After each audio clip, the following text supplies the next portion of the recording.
আলাইকুম প্রিয় ভাই ও বোনেরা, আপনারা সবাই ভালো আছেন? আলহামদুলিল্লাহ, আমিও ভালো আছি।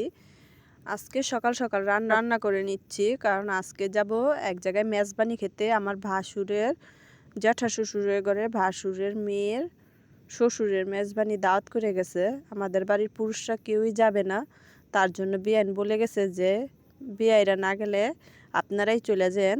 আমরা তিনও জালি যাব, সবাই বাড়িতে আছে, কারণ আমার মেজো জালও কিন্তু ঈদ উপলক্ষে বাড়িতে আসছে, যায় নাই। তার জন্য আমরা তিনজনই যাব। আমি কিন্তু বাড়িতে পায়েস রান্না করছি, রেডিমিক্স পায়েস দিয়ে। আর যা রান্না করছি তা তো দেখলিনি। ওই দিন কী হয়েছে, আমরা চলে গেছি সবাই, অর্ধেক রাস্তার মধ্যে যে মনে হয়েছে যে আমরা তো বুবিকে নিয়ে আসি নাই, কারণ বাসায় গেলে তো অনেক রাগ করবে। তার জন্য ওনারা রাস্তার গ্রামে চলে গেছি। তখন আবার গাড়ি থেকে নেমে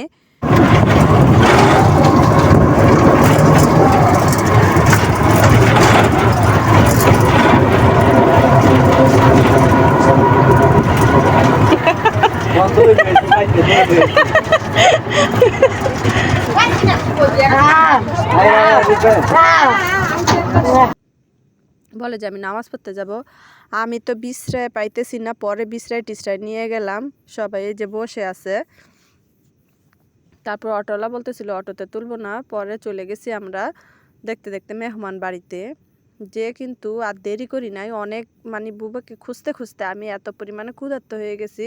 বলি যে আর দেরি করে লাভ নেই, যে খাবই তো খেয়ে ফেলি। মাশাল্লাহ, মেজবানির মাংসটা কিন্তু খেতে অনেক স্বাদ হয়ে, যে সব খাবার দিতেছিল। খাওয়ার সময় আর কোনো ভিডিও করি নাই, খাওয়া দাওয়া শেষ করে কিছু ভিডিও করে নিলাম। এই যে ওখান থেকে বেড়ে বেড়ে দিতেছিল খাওয়ার জন্য, আর এখানে কিন্তু অনেক মানুষ খাইতেছিল, তার জন্য আর তত একটা ভালো মতো ভিডিও করা হয়নি। যখন গেছি ওই গ্রামে, আমার মেজুজাল বলতেছিল ওনার মামাতো বোন নাকি বিয়ে দিছে পাশের গ্রামে। এখন উনি নাকি বলতেছে আবার চিনেও না, পরে বলতেছে ওনার দুলাভাইয়ের নাম মনে আছে। পরে আমরা ওই বাড়িতে যেয়ে ওনার মামাতো বোনদের বাড়িতে যেয়ে দেখে আসলাম। পাশের গ্রামে হাঁটতে হাঁটতে চলে গেছি। এই যে কেমন শাকও দিছে,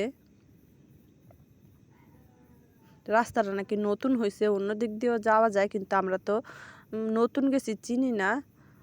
তার জন্য আমরা কিন্তু যেভাবে চিনি ওইভাবে আমাদের দেখাই দিছে মানুষরা, আমরা ওইভাবেই গেছি। যে ওনাদের বাড়িতে যে কিছুক্ষণ বসে থেকে পরে কিন্তু আসছি ওখান থেকে। এই যে আমার জালেরা বের হয়ে গেছে, আমি পিছে পিছে আসতেছিলাম আর ভিডিও করতেছিলাম। এই যে বাবির মামাতো বোন আগায় দিয়ে যেতেছিল, আমাদের গ্রামের ভিতর দিয়ে গেছি। আর এখন কিন্তু প্রায় সব গ্রামেই মানে সড়ক থাকে। তারপর মেহমান বাড়ি থেকে বিদায় নিয়ে আইসা পড়ছি আমরা।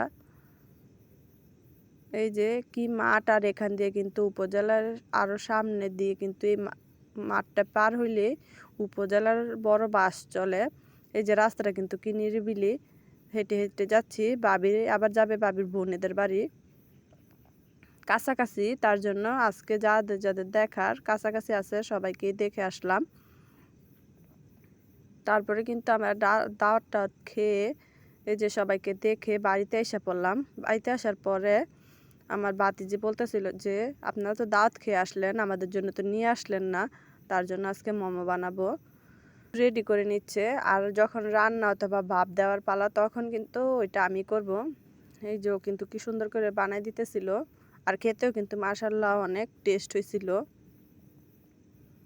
বাচ্চারা কিন্তু রান্না করে এই ভাজিটাই খেয়ে ফেলতেছিল। মোমোর যে ডোটা ভিতরে দিবে ওইটা খেয়ে বলতেছিল টেস্ট হয়েছে। এই যে আমরা বানাই নিয়ে মাটির চুলার মধ্যে ভাপ দিব, তার জন্য চলে আসছি রান্নাঘরে। এই যে মাশাআল্লাহ, দেখতে কিন্তু কি সুন্দর হয়েছে। এই যে আমি জাল করে নিতেছিলাম, পানিটা ফুটলে তারপর দিয়ে দিব। আর সকালে রান্না করে গেছি, ভাত তো শেষ হয়ে গেছে, তার জন্য আবার ভাতটার এটা বসাই দিলাম বাহিরেই। বলি যে গ্যাসের তো যে দাম দিনে দিন বাড়তেছে, গ্যাসের আর রান্না করার দরকার নেই, তার জন্য মাটির চুলায় রান্না করে নিচ্ছি। রান্না করলে কিন্তু গ্যাসের চুলা থেকে তাড়াতাড়িও হয়, এখানে নিজের ইচ্ছে মতো জাল দেওয়া যায়। আর গ্যাসের চুলায় তো আর যতটুকু আগুনের তাপ বের হবে তার থেকে বেশি আর কিছু করা যাবে না। তারপর উঠে দেখতেছিলাম হয়েছে নাকি, মাশাআল্লাহ সুন্দর মতো হয়ে গেছে। সবাইকে দিয়ে দিতেছিল খাওয়ার জন্য, দুইবারে ভাপ দিতে হয়েছে, অনেকগুলো তো বানানো হয়েছিল, তার জন্য খেয়ে বলতেছিল মাশাআল্লাহ অনেক ভালো হয়েছে। এই যে লাস্টে আমিও যখন দ্বিতীয়বার তুলছি, আমিও খেয়ে দেখতেছিলাম যে কেমন হয়েছে। না মাশাআল্লাহ দিলে ভালোই হয়েছে অনেক। আমরা যখন বেড়াইতে গেছিলাম ওইখান থেকে কিন্তু ময়দা কিনে আনছি। ও বলছে আটা দিয়ে হবে না, ময়দা লাগবে। তার জন্য আমরা আবার ময়দা কিনে আনছিলাম। ঘরে ময়দা ছিল না। মাশাআল্লাহ খেতে কিন্তু অনেক ভালো হয়েছে। আজকে এই পর্যন্তই। আল্লাহ হাফেজ।